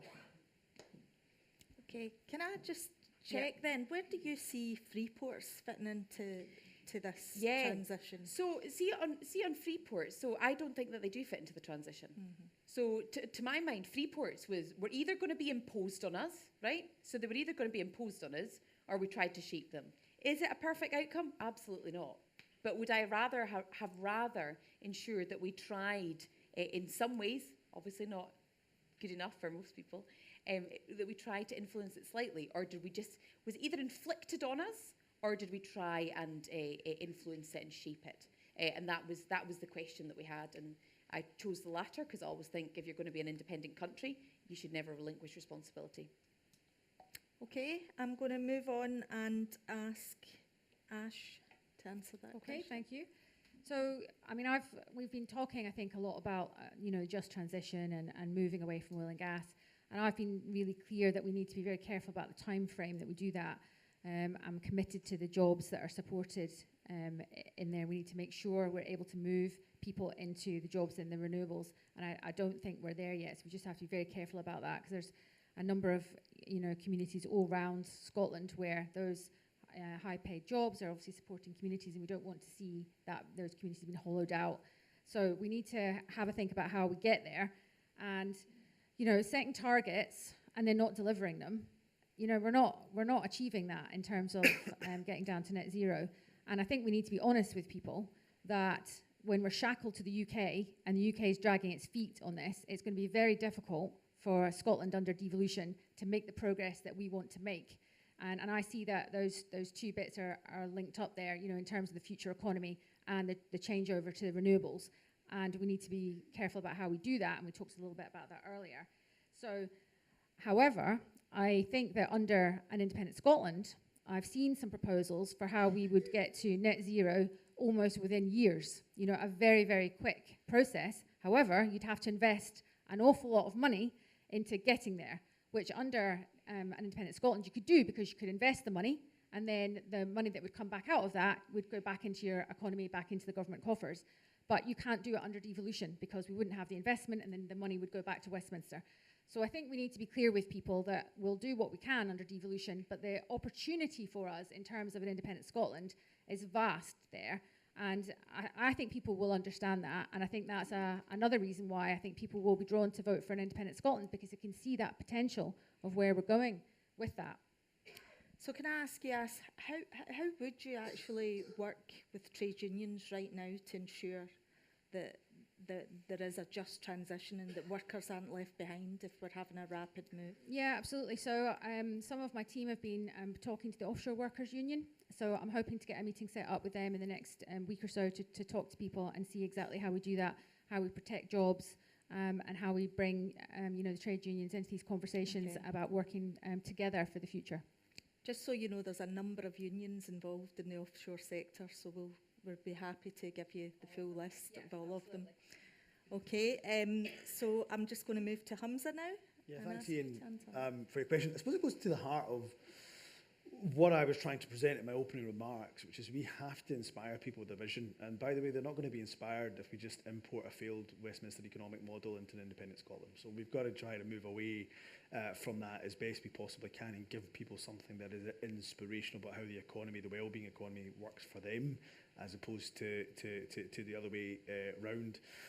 For me, there was, and I don't know if it was the SNP TUG group, actually, they'll probably tell me if it was or wasn't them, but certainly I remember in the 2021 party conference, there was a plan around a route map to just transition and also a jobs register as well. I'm getting a nod from Bill Ramsey, so I think it might well be the TUG group that brought that forward. But there was a motion certainly brought forward at conference, and one thing the party is not good at, to be frank, and we need to get better at, is translating party conference policy from our membership into government policy.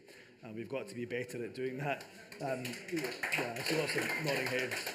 So as SNP leader, what I'd be keen to do is to make sure we have a process whereby it goes from the conference floor into government policy. That may mean, and this is the unpopular bit, I'm sorry, this may mean fewer motions coming forward, but ones that actually we think we can implement collectively and get and show the progress and track the progress right the way through up into government policy. But it was a slightly unpopular bit, but I think it's important to say that point. To your absolute point here, I believe firmly in the just transition, but the green economy and unleashing the potential of it. We're talking about tens of thousands of jobs. If we get it right, I'm never going to do, I don't think any of us would do this. We're never going to do what Thatcher did and decimate communities the way that she did with deindustrialisation. I think we should do it in a just transition with those tens of thousands of jobs. We take the workers with us. You do that, you don't just unleash the job potential, you also help with housing stock as well, because of course we can build more fuel-efficient homes. So I think there's a lot for us to do in this space, not helped by the UK government's rejection of the Acorn carbon capture project, I should say, but at the same time, there's more we can do at a greater pace, I believe, when it comes to this just transition, but we have to take the workers with us. Go back to my opening point, we're not going to inspire people with independence or a vision of independence that is based on already a very failed Westminster economic model. Okay, thanks for that, Humza. You've said this week that in your vision of an independent Scotland, you would give unions a bigger role in developing economic policy. Can you commit to doing that straight away if you become the next First Minister? Yeah, one of the first meetings I'd like to have would be with the STUC and trade unions. I know the First Minister does that. She meets us twice a year, I think, at least, with the trade union groups and trade unions. And I would do that not just... I'd actually be quite keen to do that with the entire Cabinet. Not just for, I would lead it as the First Minister, but I would like the entire Cabinet to be around there. There are times, for example, we've had Cabinet meetings and we've had other groups attend after the formal business of Cabinet, and we've had every single Minister. So for me, actually, there's something that needs to be done cross-portfolio, and maybe it is for, if I am First Minister, the Deputy First Minister, for example, to lead that cross-portfolio work, and that reports directly to the First Minister, and the First Minister has that regular engagement with trade unions. So, I don't think you can meet trade unions enough. Quite frankly, I've always thought the more engagement we have, the better it is for our policy co-design process. Okay, thank you for that. Splendid idea. Moving on to the next question from Rosa Silla, and this question is on local government. There we go again. It's my vowels. As a local councillor being elected last year, I see a lot of gaps in local governments. And to be frank here is I feel like councillors are not empowered as much as MSPs and MPs. And how, like, we're talking about independence and how we're going to achieve independence and how we're going to empower local communities, community councils. but I don't see councillors being empowered themselves. We are, and I speak for all the councils across the country. I think I'm not speaking just for myself. So what are your plans to empower local governments? And lastly, it comes on that is if you become leader and First Minister, by how much would you increase funding for Glasgow City Council, given it's the biggest council in the country? Thank you. Yeah, I mean, I think I would add to that and put it to all of you. Local government's been getting starved for the last 10 years. How would you respond to that, and what are you going to do about it? I'm going to come to Ash first. Yeah, we've been getting this question regularly. It's obviously a really important question. You know, strong local councils lead to strong communities. We need to make sure we're giving the appropriate levels of funding for that. So I've said already today that I'll commit to looking at increasing the funding for local government, because I think it's very important. Now, there may be ways that we can do that through what I was talking about earlier, you know, looking at alternative ways to raise taxes. Maybe this is linked into the review of or replacement of council tax. Perhaps that's the way we get to that. And these are all issues that we need to look at. And I think there is this perception often, and so this is something we need to do, you know, to counter, that, you know, Scottish Government is doing things to councils rather than working with them. So we need to get away from that, reset that relationship so that we're working better together, that, you know, the two spheres of government in Scotland are working better together, because obviously we've often got a lot of the same objectives that we want to achieve, and we're going to work towards them better if we're working more collaboratively on that.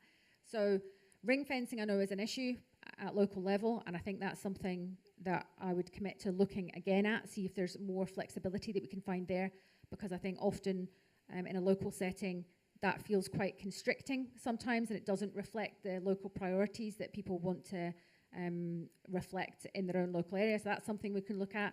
I'm also committing to doing regular meetings with all of our local government colleagues, so that we can spend time building relationships and getting on the same page and sharing information. That's clearly important. And another idea that I had on that was inviting all our council leaders to political cabinet as well. So again, bringing people into that decision-making arena and making sure that we're listening to concerns that are coming from that sphere of government. Okay, thanks for that. And I'm going to move to Humza. Thanks.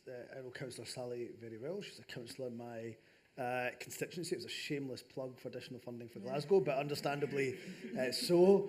Councillor Sally was at a meeting I was doing with activists earlier in the day, and somebody had suggested that one of my key policy for an independent Scotland should be to make Glasgow the capital of an independent Scotland, which I can see Joanna Cherry almost falling off her chair at the and Ash at the mere suggestion. Ash did.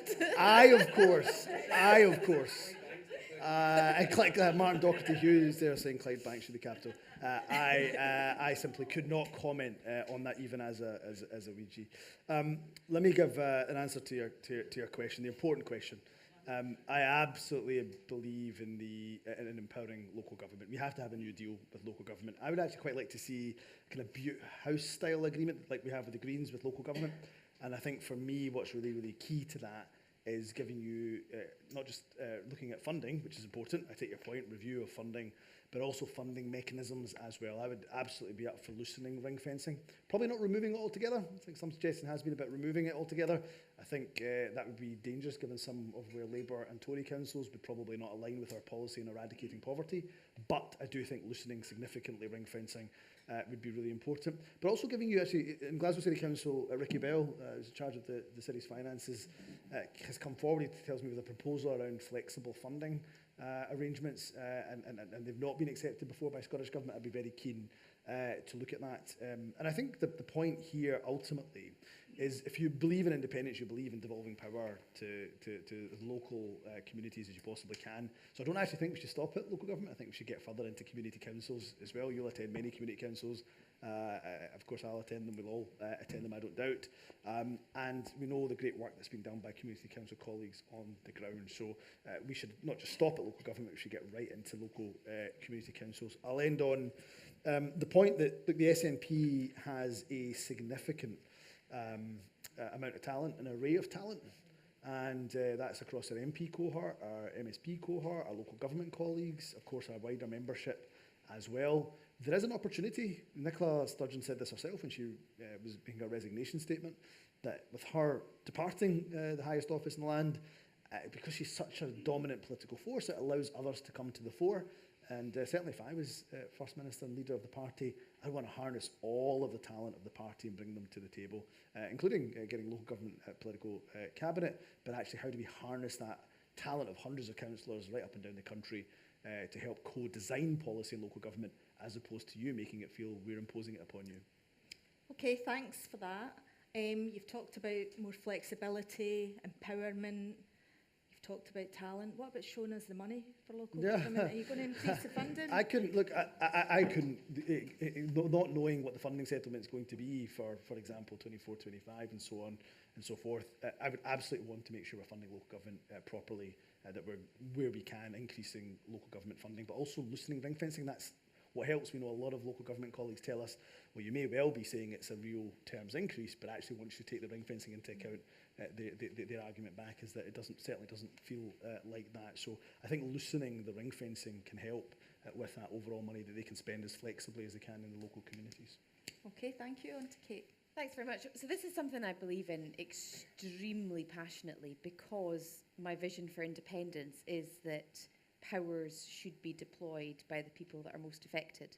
So that means that when it comes to local government is often more attuned to local needs than central government is. And I would divide it into two. I would divide it into power and money.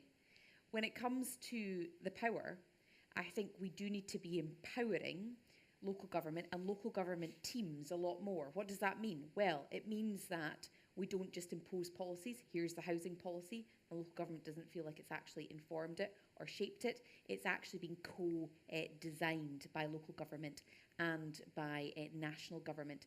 And that applies to education, it applies to housing, as I've said, it applies to economic work that we do, and so on. It applies to the work we're trying to do on poverty.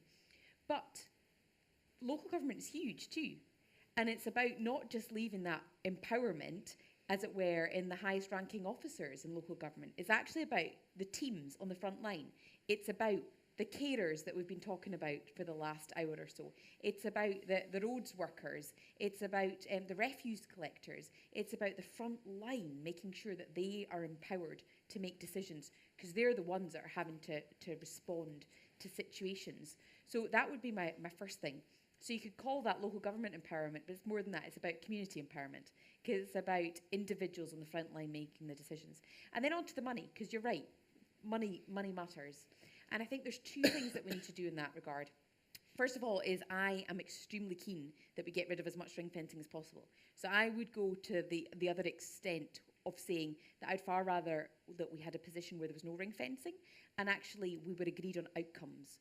So I think we get so obsessed about inputs, right? So there's £10 million spent on this, £20 million spent on that. But actually, have we changed anything? You know, have we reduced poverty? Is that family getting the help that they need? So if local government and central government can actually agree on shared outcomes, then I think we can remove as much ring fencing as possible, because all of us want to see kids being well taught. You know, we want to see people being provided with the care that they need. So if we can get those outcomes agreed, then I think we can remove as much ring fencing as possible. And my last thing is on the only way to increase the overall funding pot for a devolved government is to get smarter about spending. And you know, for every pound that we spend on the front line, so every pound we spend on genuinely eradicating poverty, how much money does it take for that pound to get into a family's pocket? And we need to be as efficient and as effective as possible so that the money is being maximised on the people that are going to benefit, rather than going through, I mean, like 20 other teams moving paper around and reducing the overall money that we can actually spend on the front line. That's the only way to increase the overall pot, because there's no magic way of increasing the overall pot from a government perspective.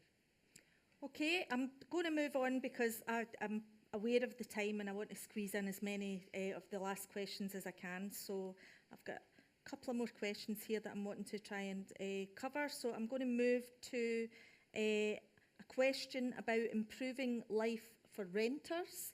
And that question is going to be asked by Magnus Jameson.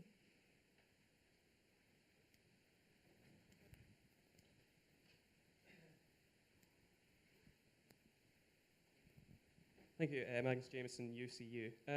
So improving life for renters was a key commitment in our manifesto, and we've done various things through the programme of government over the last couple of years to do that, the rent freeze and the stay on evictions. Will candidates commit to continue this work with things like the Rent Controls Bill or taking reforms further? Thank you. Okay, I'm going to ask Kate to go first. Thanks very much. So I think this needs to be part of our overall work to ensure that everyone in Scotland has access to affordable housing. And often when we define affordable housing, we talk about someone getting on the housing ladder in terms of buying a house. But that's not true. This is about being able to access warm, safe, affordable housing, and that needs to take into account rent. And you know, the work that you alluded to, the work that the Scottish Government has been doing, and I think it needs to be a lot broader than that too. I think we need to be building more housing, more social housing in particular, because that is far more affordable rent. And actually, when there is greater supply, then particularly around social housing, then it is far more likely for someone to be able to access safe, affordable housing. So I won't go over the things that we're doing already, because you know what we're doing already, but I think that is just one plank in the wider work that we need to do. And the mission, the overarching mission, is affordable housing, and that includes affordable rents. Because if we are assuming that just because somebody has found accommodation, we can tick that box that they're in affordable housing, that's not good enough. It's about ensuring that they can stay there. Okay, so thanks for that. That's welcome, social housing, more social housing welcome. What's your view on long-term rent caps? Long-term rent caps, I think there's a role for them in terms of rent caps, but I think that ultimately what we need to do at the moment, we're in the teeth of a cost of living crisis. That needs to be the focus right now. We need to help people get through the next few years, which is a particularly acute, see where we are in the next few years, and then review what we're doing. Because at the moment, as I said at the outset, if you've got incomes falling by 7% in real terms, and people are already struggling to afford their rent, then it's particularly acute at the moment. Okay, so that's a short-term commitment we've got there. Okay. I will ask the next person, Ash, please, to answer that. Yeah, so I've set this out, I think it was last week, that I want to build a new generation of public rental housing. So I've got an idea that we might be able to borrow, it's a new funding method where we could borrow through the Scottish National Investment Bank. I think we would need to change it a little bit in order to do this. But the way we can do that is then there's no public subsidy needed. The rents would then cover the cost of the borrowing, and we could really get increase that supply of rent long-term, you know, a bit like the council has of all long-term rented housing, giving people a secure, very, very affordable option, but high-quality housing without needing to, you know, borrow a lot of money to do that. So I think this is a plan that is achievable, and it could increase the housing supply very quickly. Okay, and your view on rent caps longer term? Yeah, I think there is a place for that. And I think that's regulation? something that I would look at, yeah. Okay, thank you very much. Humza? This may seem like an unusual place to talk about this, but I do think this is why the pro-independence majority, the deal that we have with the Greens, is really, really important. For me, I've been pretty steadfast on believing that we should maintain that pro-independence majority, partly because I think getting legislation through with relying on Douglas Ross and Anna Sauer would be pretty challenging, to put it mildly. But actually, I think the reason why the agreement is so good is, you know, we've got a lot of commonality with the Greens, obviously on independence and other issues, but there also are some differences. And I think in a time where there's a lot of political discord, having that type of relationship with another political party is positive for its politics. But to be frank, it's also pushed us to go further. You know, we've got the Greens who, you know, are part of government, in government, I think pushing us further. And that's good. I think we should be challenged after so many years in government. It's no bad thing to be pushed and pushed and pushed on where we might be able to go further. So that's why I think maintaining that relationship, for a lot of different reasons actually, but maintaining that relationship with the Greens is really important. I agree largely actually with what was said prior and previously by both my colleagues. For me, affordable housing, not just to own, but also for rent, is incredibly important. We have ambitious targets in this regard.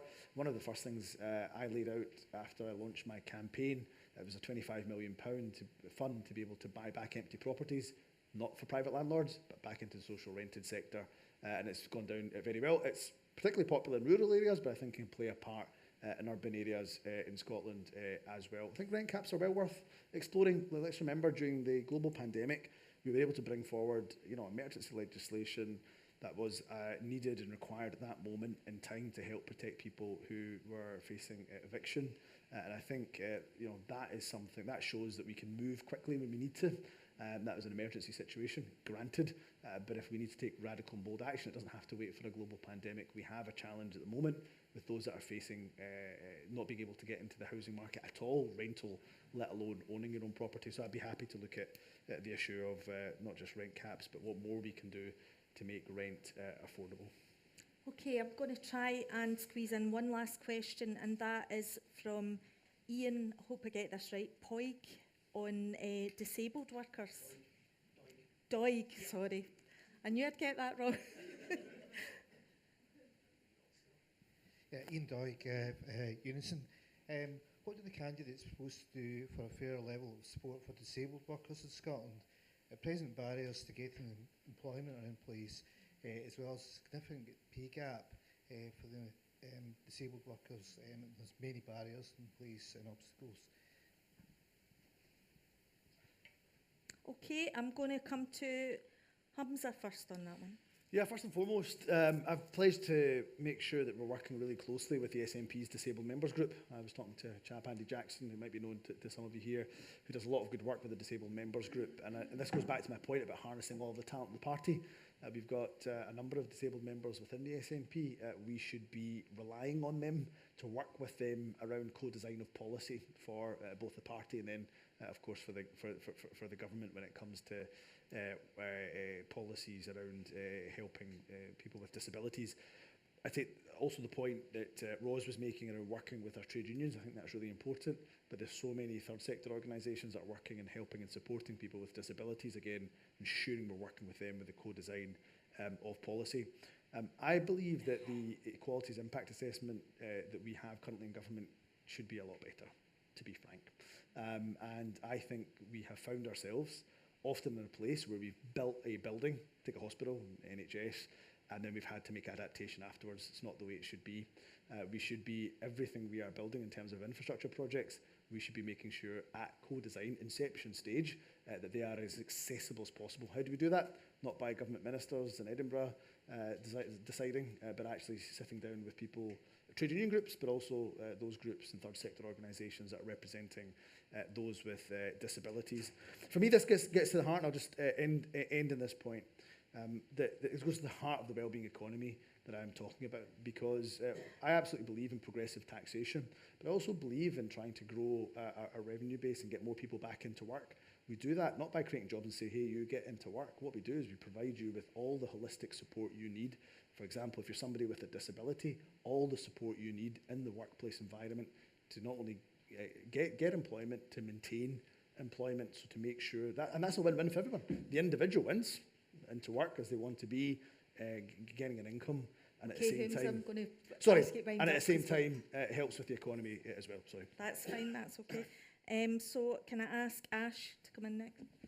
Yes, I'll be really brief. I think we need to make sure we're giving people the support they need in order to, have the employment opportunities that they deserve to have, so that they can have that. And I would agree as well. I think there's obviously areas where we have existing policies that are not working. So if we can listen better to find out how we correct those, improve what we've done there, and then as we look to the future, build that in at an earlier stage. So we're not having to go back and correct things because we've forgotten to listen.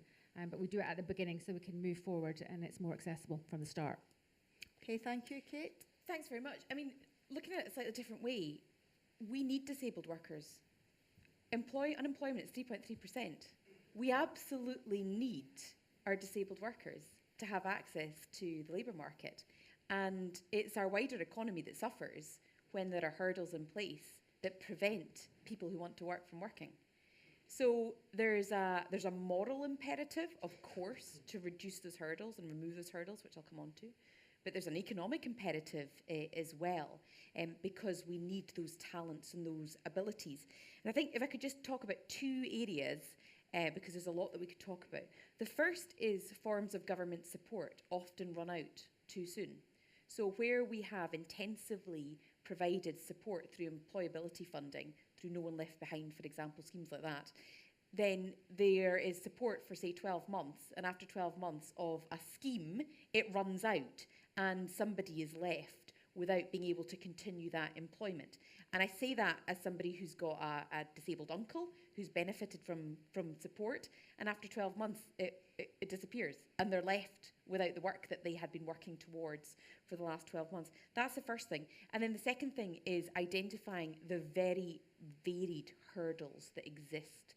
Some of them, as Humza said, absolutely spot on, are not immediately obvious to a government minister who might be designing some additional support schemes. And it needs to be co-designed. We need to work with you to identify the hurdles that might not be immediately obvious to us. The just little point on that is, I think post-COVID, there's a big opportunity to completely rethink the way that we work. So it used to be that we all expected people to go into an office, for example. No longer.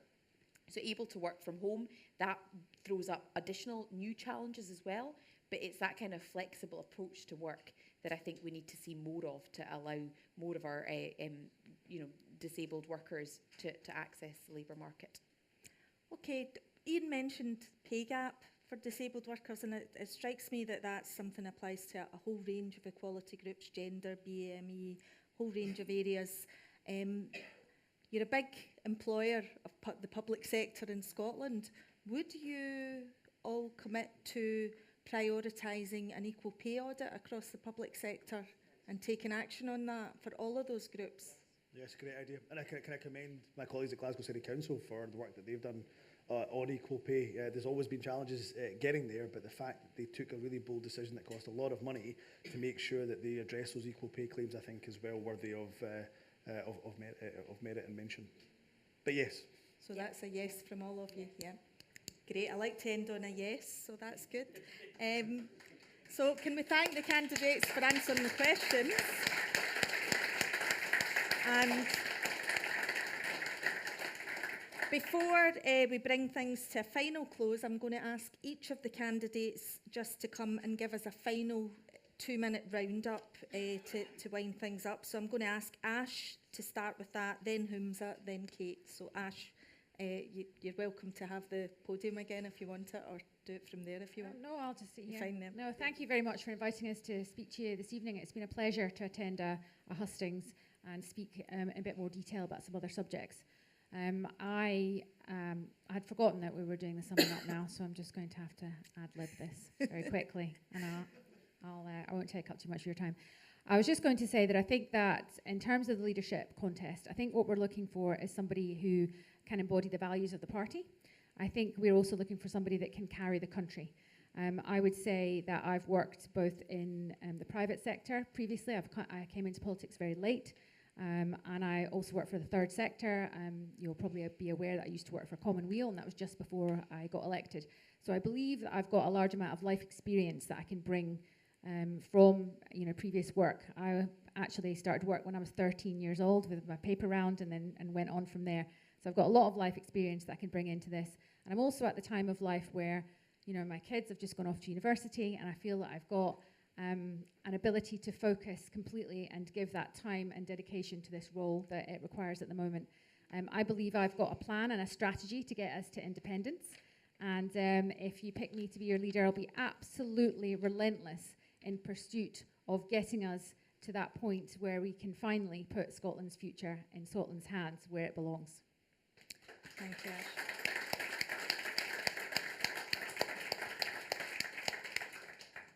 Okay, thanks. I'm just going to move on. Who did I say next? Was it Humza and then Kate? Yeah. Happy to. Can I just say to Ash's point, just very quickly, because I can't let it slide, that even if you have young kids, by the way, you can do the job.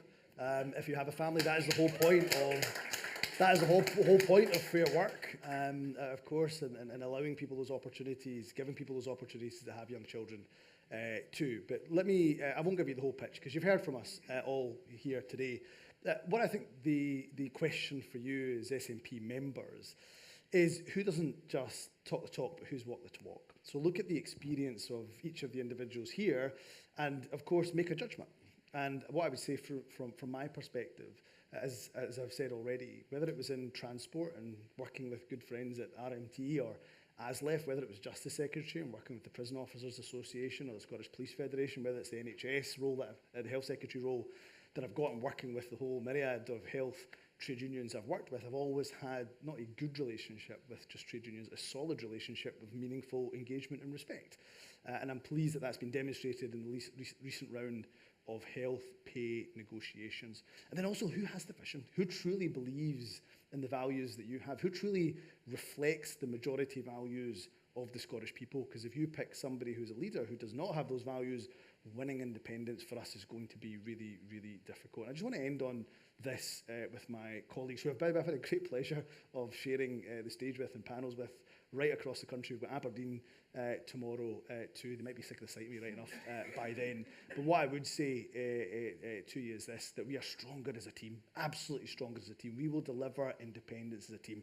I'm in the contest to win it. I will absolutely want to win it. But I'll tell you what, if any of my other colleagues win it, I'll be standing right beside them to help deliver independence.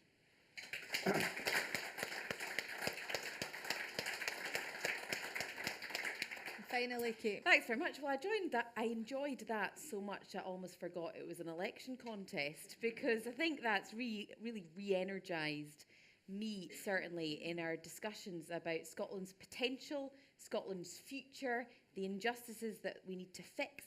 But the fact is, we're all united in trying to fix them. And I think the relationship between the trade unions and politicians should be strong, but it should always be slightly uncomfortable for a politician, because you're always going to push us to go further and faster. And certainly it's been my genuine privilege to work with trade unions, STUC and others over the last few years when it comes to our budgets. They've never gone as far as trade unions would have liked, but they've always made steps to try and right the wrongs that we know exist in Scotland. And I think whoever is elected can make that absolute commitment that we will never, ever try and squash or stop the voice of trade unions, because you've got perhaps one of the most important jobs in society, which is representing workers' rights. And if you take the public sector as one example, I talked about the care sector. There is no care sector without carers. There is no NHS without our nurses. There is no transport system without bus drivers, and so on and so forth. So workers need to be at the heart of our vision for a fairer Scotland, a more prosperous Scotland, and a brighter future for all of Scotland. And do that, and we actually fix a lot of the challenges that we're grappling with, not least of which is poverty. So thanks. Thank you.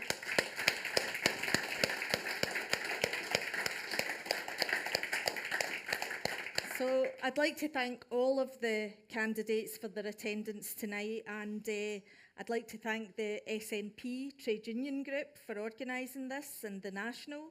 And I think I'll just finish on assuring you that whoever wins the STUC and the trade union movement absolutely will be giving you a hard time on a whole range of issues. But we do look forward to working constructively with the new First Minister. Good luck to all of you, and thank you very much for coming tonight.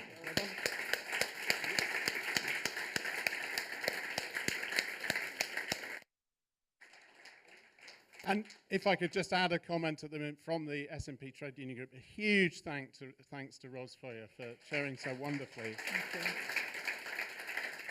Thank you also for everyone who's putting questions. I'm just saying to the candidates that they've been working really hard today. We're going to hold them just for a couple of minutes for a couple more photos, but not for long, we promise you. But thank you to all who put in questions, and as I promised you, your questions will be noted. The issues of concern that they represent will be noted, and we'll be using those in further communications and further campaigning. So thank you very much. Thank you especially to the National, to Laura and to Xander, who've been fantastic to work with. Not just Ros, but Dave Moxham, Sean McLaughlin from the STUC, Karina, lots of other people who've really helped to make this happen. So a huge thank you, and also to those working at home.